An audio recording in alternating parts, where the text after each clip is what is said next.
Hello guys, welcome to Pakistani की reaction. तो कैसे हैं आप सब? उम्मीद है आप सब खैरियत से होंगे, ठीक होंगे, आबाद होंगे। हमारी दुआ यही है आप खुश रहें, आबाद रहें। चैनल पर नहीं हो तो चैनल को सब्सक्राइब कर ले, लाइक कर ले, शेयर कर ले, ताकि हर आने वाली वीडियो आप तक जल्द से जल्द मिल सके।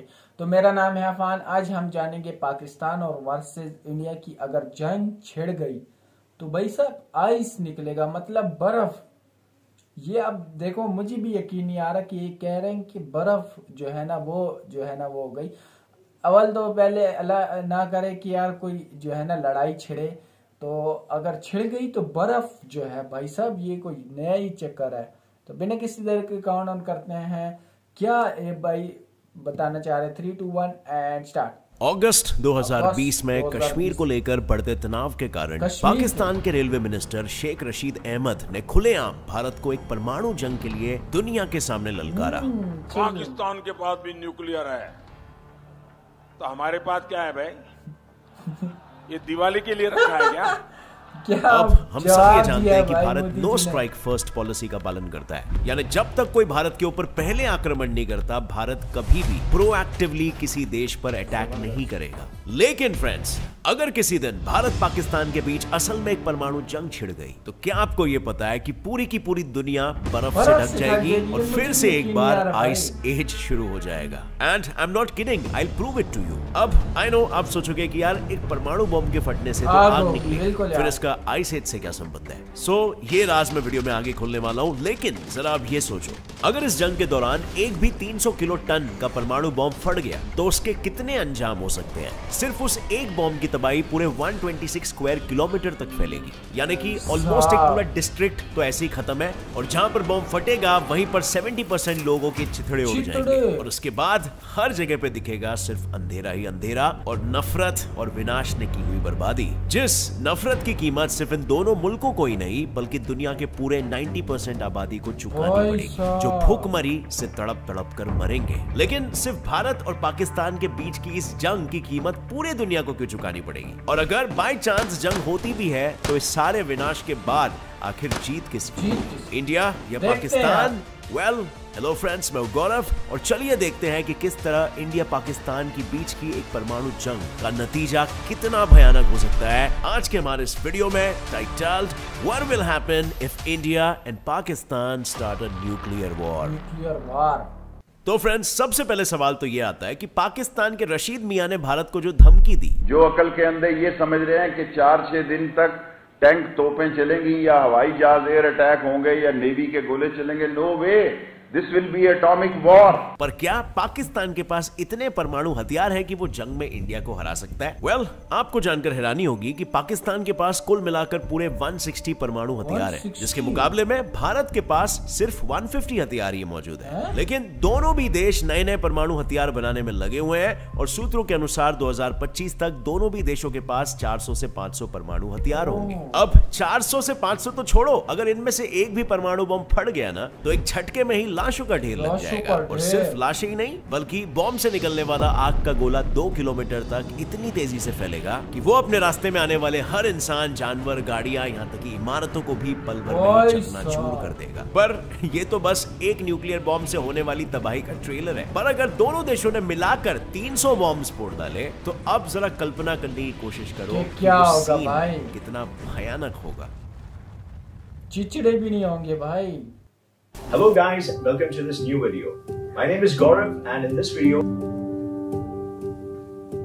हेलो फ्रेंड्स, मैं गौरव और क्या आपको भी मेरी तरह एक यूट्यूबर बनना है? ऐसे ही कूल और अमेजिंग वीडियोस बनाने हैं, सुपर पावर्स है, खोल्स जैसी बड़ी सी चीज से वाकिफ कराया था। लेकिन एक मिनट, क्या आपको वाकई में लगता है कि यूट्यूबर सिर्फ वीडियोस अपलोड करके यूट्यूब पर पैसे कमाता है? वेल, बिल्कुल नहीं। मुझे ही देख लो, 7 सक्सेसफुल चैनल्स, यूट्यूब इंडिया का टॉप साइंस चैनल और 2 सक्सेसफुल बिजनेसेस। और ये सब की शुरुआत हुई सिर्फ और सिर्फ बस एक यूट्यूब चैनल से। इतना माइंड ब्लोइंगली बड़ा है यूट्यूब या किसी भी सोशल मीडिया प्लेटफॉर्म का पोटेंशियल। लेकिन एक सेकेंड गौरव, ये सब करने के लिए मैं खुद का पैशन कैसे ढूंढूं? 1 मिलियन सब्सक्राइबर्स कैसे गेन करूं? वायरल टॉपिक्स कहां से ढूंढूं? वीडियो बना के पैसे कैसे कमाऊं? एक चैनल तो खोल लिया, लेकिन अब दूसरा चैनल कैसे बनाऊं? और मोस्ट इंपॉर्टेंटली ये यूट्यूब चैनल्स की मदद से बिजनेसेस कैसे खोलूं? वेल, इन सारे सवालों के जवाब जानने के लिए हमें एक्चुअली में जाना होगा पास्ट में, पुराने गौरव से मिलने, उसके हजारों गलतियों से सीखने एंड मोस्ट इंपॉर्टेंटली उसके सक्सेस के सीक्रेट्स जानने। सो फ्रेंड्स, अगर आप रेडी हो मेरे साथ मेरे पास्ट के सफर पे चलने के लिए, तो अभी डिस्क्रिप्शन में दिए गए लिंक पे क्लिक करो और इस कोर्स पे रजिस्टर कर लो, जहां पे आपको आपका खुद का पैशन ढूंढने से लेकर उसके अराउंड सोशल मीडिया में एक ऑडियंस कैसे क्रिएट करनी है और उस ऑडियंस की मदद से दूसरे चैनल्स कैसे खोलने हैं और उस चैनल्स की मदद से बिजनेसेस कैसे खोलने हैं, ये सब मैं आपको स्टेप बाय स्टेप बताऊंगा। पर्सनल स्टोरीज और pure 100% practical real life information के साथ, वो भी लाइव ट्रेनिंग मॉड्यूल्स के थ्रू, जिसमें आप मुझे क्वेश्चंस भी पूछ सकते हो जब तक आपको सेटिस्फैक्टरी आंसर ना मिल जाए। वो बुलशिट बातें नहीं होंगी कि अच्छे वीडियोस बनाओ, कंसिस्टेंटली अपलोड करो वगैरह वगैरह। मैं आपको सीक्रेट्स बताऊंगा जो मैंने पर्सनली अपने एक्सपीरियंस से सीखे हैं। मतलब जैसे एमकॉम मास्टर ऑफ कॉमर्स है, एमएससी मास्टर ऑफ साइंस है, वैसे ही सिर्फ 2000 रुपए में आप मास्टर ऑफ यूट्यूब बन जाओगे। अब फ्रेंड्स, वैसे तो इस कोर्स की रियल वैल्यू 20,000 रुपीज है, क्योंकि आपकी लाइफ तक चेंज कर सकता है, बट ज्यादा लोगों तक पहुंचे इसलिए हम ये सिर्फ 2000 में ऑफर कर रहे हैं। और अगर आप फर्स्ट 100 रजिस्टर करने वाले लोगों में से हो तो आपको ये कोर्स मिलेगा सिर्फ 1000 रुपए में। So click on the link in the description below and let's get set fly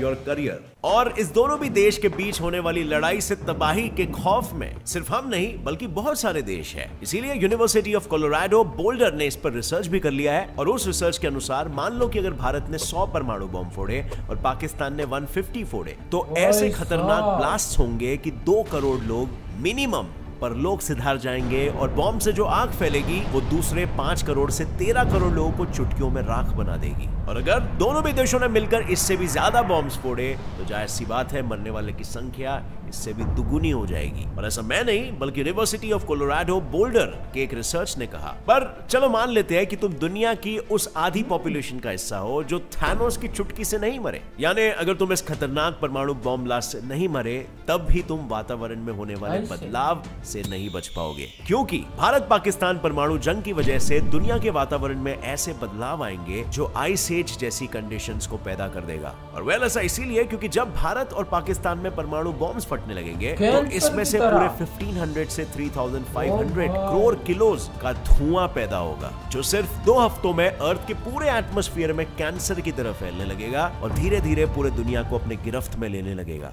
but ये धुआं कोई नॉर्मल आग लगने से निकले हुए धुएं जैसा बिल्कुल नहीं होगा। ये धुआं बना होगा ब्लैक कार्बन और रेडियो एक्टिव पार्टिकल से, और वो दोनों हवा में मौजूद सनलाइट से मिक्स होकर और भी गर्म हो जाएंगे, और गर्म होने की वजह से ये पार्टिकल्स और भी तेजी से फैलकर सीधा अर्थ के स्ट्रेटोस्फीयर लेयर तक पहुंच जाएंगे, और फिर ये धुआं वहीं पर ऊपर स्ट्रेटोस्फीयर में घूमते रहेगा और जमीन पर नहीं गिरेगा, जिसके कारण नीचे पूरा बर्फीला मौसम हो जाएगा, क्योंकि ये लेयर अर्थ के सनलाइट को अंदर घुसने से रोकेगा और इस वजह से हीट अंदर अर्थ में नहीं आ पाएगी। जैसे फॉर एग्जांपल मैं आपको आसान शब्द में बताता हूं, अगर आप अपने रूम में एसी शुरू करके बैठते हो तो आप नोटिस करोगे कि फर्श सबसे ज्यादा और जल्दी ठंडी हो जाती है, और वो इसीलिए क्योंकि ठंडी हवा हैवी होती है और वो नीचे ही सेटल हो जाती है। और बिल्कुल उसी तरह बॉम्ब ब्लास्ट से निकला हुआ सारा गर्म धुआं ऊपर स्ट्रेटोस्फीयर में ही सेटल हो जाएगा, और उस धुआं के थिक कवर के कारण सूरज की किरणें जमीन तक नहीं पहुंच पाएगी, जिसके कारण दुनिया भर में एवरेज तापमान 2 से 5 डिग्री सेल्सियस तक कम हो जाएगा, और अर्थ का नॉर्थ वेस्ट रीजन तो पूरा बर्फ में ही जम जाएगा। लेकिन क्या यह धुआं कभी भी पृथ्वी के ऊपर से हटेगा नहीं?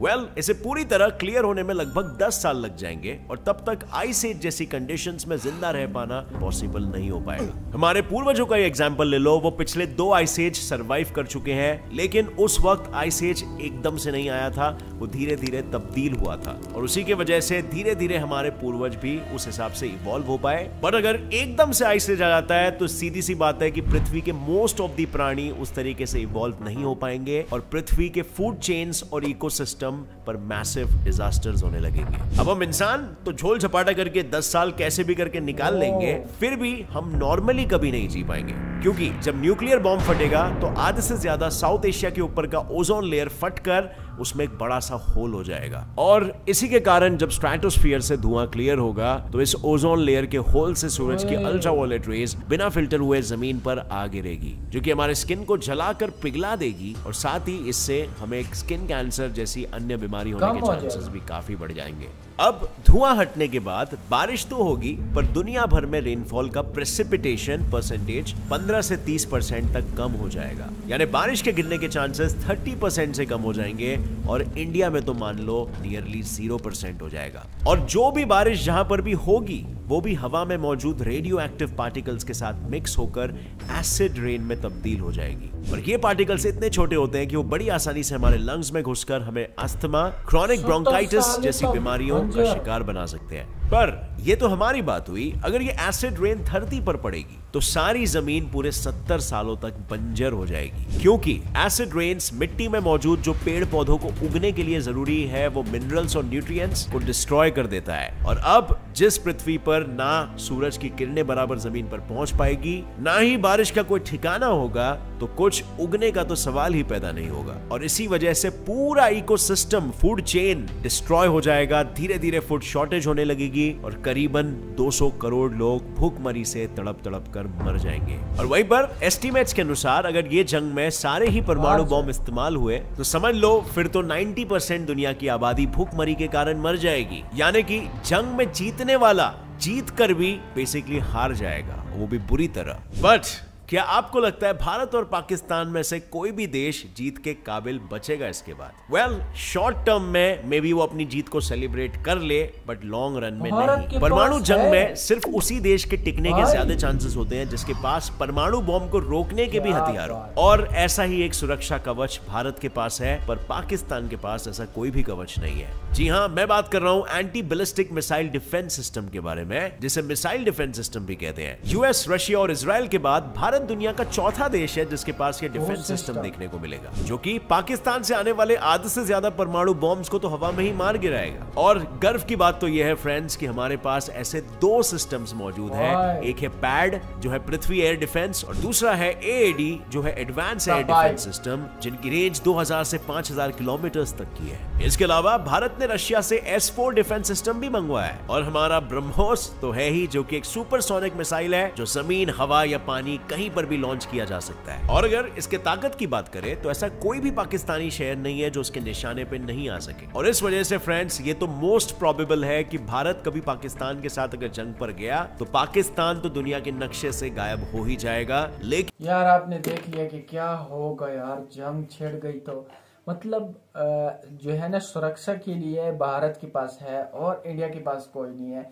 और मोदी जी ने क्या जवाब दिया है कि यार हमने यहाँ पे दिवालिया के लिए छोड़ा है, तुम्हारे पास ये है, तो यार क्या जवाब दिया। और दूसरा ये कि जंग छिड़ गई ना तो एक मुल्क भी नहीं बचेगा। भाई भारत के पास सुरक्षा भी है, सब कुछ है, और सारी दुनिया डरती है कि यार अगर पाकिस्तान और भारत की जंग हो गई ना तो हम भी बीच में रगड़े जाएंगे। मतलब इतना जो है ना लोग सोचते हैं। और भारत ने आप देख लिया कि भारत के पास इतनी पावर नहीं है। भारत की पावर देखो, भारत की पावर देखो और इंडिया की पावर देखो, आसमान जमीन का फर्क है, बहुत ज्यादा फर्क है। भारत ही जीतेगा। और दूसरा ये कि जंग ना ही हो तो बहुत अच्छा है। अभी भारत जिस तरह, मैं कहता हूँ ये एक भारत अगर इंडिया पे जो है ना, भारत पाकिस्तान पे एक नहीं करेगा, भारत के दोस्त भी होंगे, रशिया होगा, इंग्लैंड होगा, मतलब यूएसए इनके साथ है। इनके पास बहुत ज्यादा ममालिक है भाई साहब, एक दुबई मचनी है। और अवल तो जंग ना ही हो तो अच्छा है, और अगर हुई तो साफ जाहिर है कि इंडिया ही जीतेगा। तो आपके क्या कहना है कमेंट सेक्शन में जरूर बताएं। वीडियो अच्छी लगी लाइक शेयर कमेंट जरूर करें। और भी वीडियो इसी तरह चाहिए तो कमेंट सेक्शन में जरूर बताएं, मैं उस पर जरूर रिएक्ट किया करूंगा। आपका अपना चैनल है। तो आज के लिए इतना ही, तब तक के लिए अपना ख्याल रखिएगा।